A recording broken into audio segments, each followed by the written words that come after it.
welcome to the new series of Drishti IAS. I am Pooja, and in this segment today we are going to discuss about the election of president.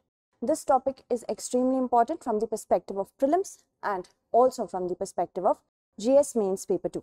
Let us begin with the various topics that we are going to cover under it. These are the many topics that we are going to cover.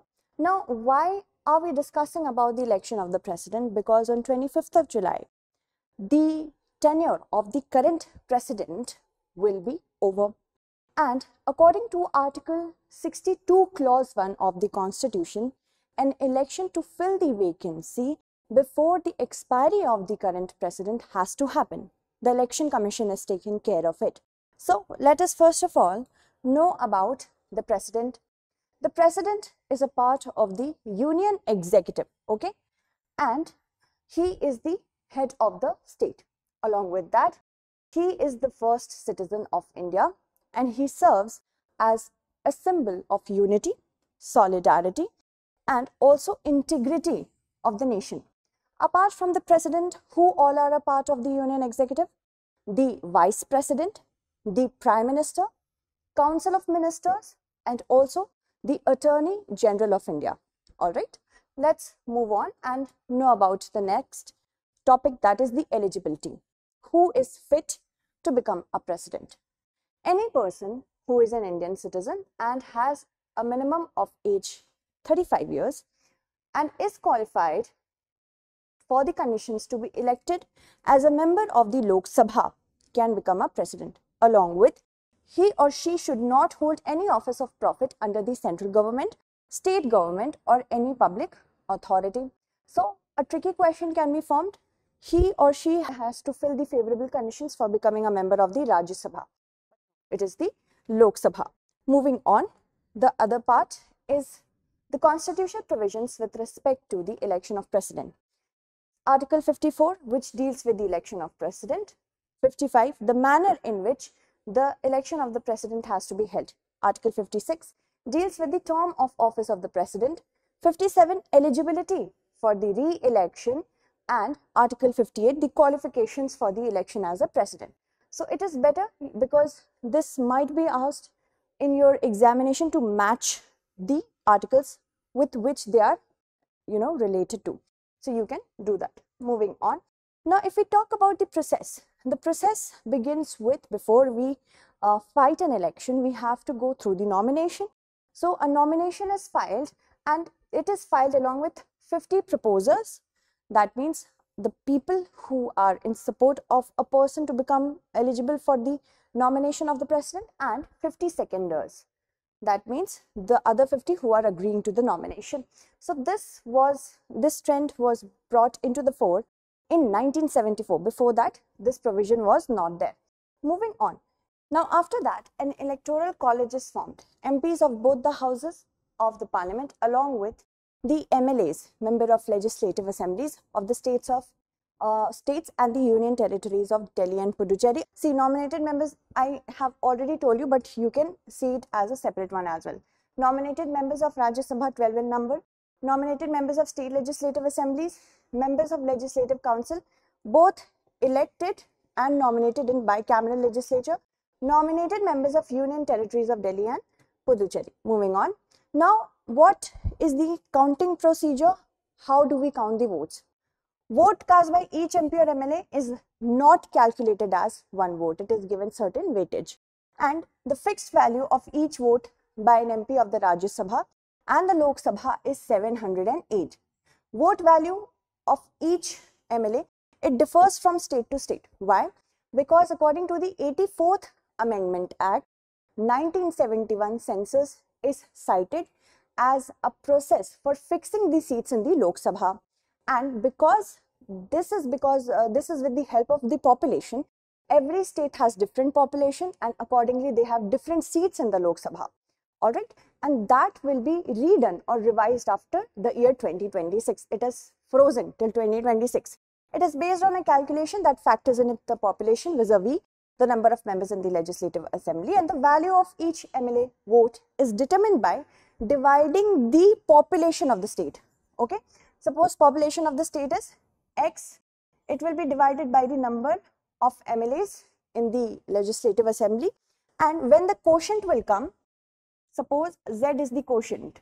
Now Z, it will be further divided by 1000. So Z by 1000, like that. Okay. So this is the population of the state divided by the population divided by the number of MLAs in the Legislative Assembly. Then the quotient will be further divided by 1000. This is how we calculate the votes. Now, because of course Uttar Pradesh has the largest population, that is why it has the largest weightage in the election as well.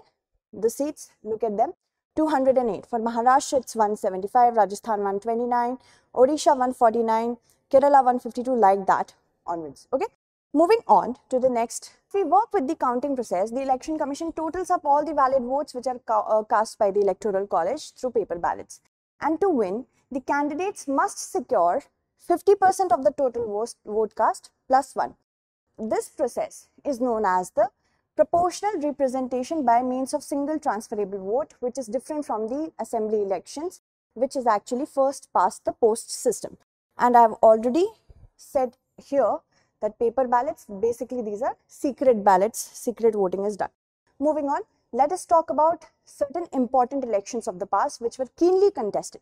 Now, in 1952, the first election basically was a no contest because Rajendra Prasad ji won with 5 lakh plus votes. In 1957, he was fielded for the second time by the Congress and again the same result, he won.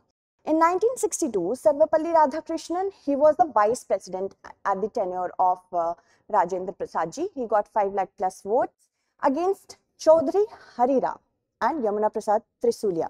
In 1967, Congress candidate Vice President Zakir Hussain, he won by 4 lakh plus votes against Kota Subbarao. And Subbarao, he was the Chief Justice of India. He was also the opposition's consensus candidate. In 1961, after sudden passing of the President Zakir Hussain, under Article 65 Clause 1 of the Constitution, Vice President V.V. Giri assumed the office. And the party, basically there was a clash between Indira Gandhi and the syndicate of the Congress. So the party, the syndicate, they officially fielded Neelam Sanjeev Reddy. But Indira Gandhi, by all her weight, she backed up V.V. Giri.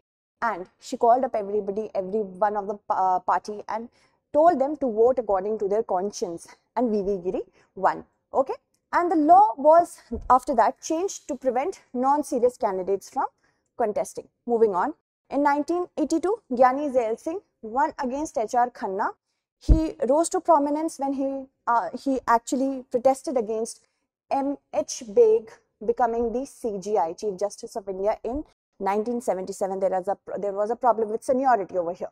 He also disagreed with the majority judges that said that Article 21, it should be basically suspended whenever there is a declaration of emergency. So because of this, H.R. Khanna was a very prominent candidate. Moving on, in 2002, scientist APJ Abdul Kalam versus Captain Lakshmi Sehgal, and Abdul Kalam won. In 2007, Pratibha Patil became India's first woman president versus Bhairav Singh Shekhawat. Now, Bhairav Singh Shekhawat was a BJP candidate basically. 2012, UPA candidate Pranab Mukherjee became the 13th president, and 2017, Lok Sabha Speaker Meena Kumari was pitted against the current president Ramnath Kovind, and now we will vote for that means the Electoral College will vote for and our 15th president. Okay, now let's move on to our pre-based question. So yesterday, if you do remember, I gave you a tricky question. There were 4 options, and among those 4 options, you had to choose which country did not use UPI. Only one person actually answered it correctly. All the countries did use and are using UPI.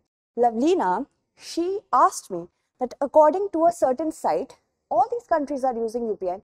That means you have to do much more than this segment. That means you have to do your homework. Whenever I'm talking about prelims question, try to read about it and see if options are correct or not, if you can go beyond the segment. So this is what the entire policy says.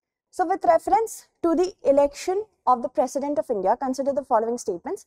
This is a UPSC 2018 question. The value of the votes of each MLA, it varies from state to state, and the value of the vote of MPs of the Lok Sabha is more than the value of vote of MPs and the Rajya Sabha, we have to select the correct state. Okay, so that's it for today. Tomorrow we shall meet again with another segment. Until then, stay updated. Thank you so much for watching.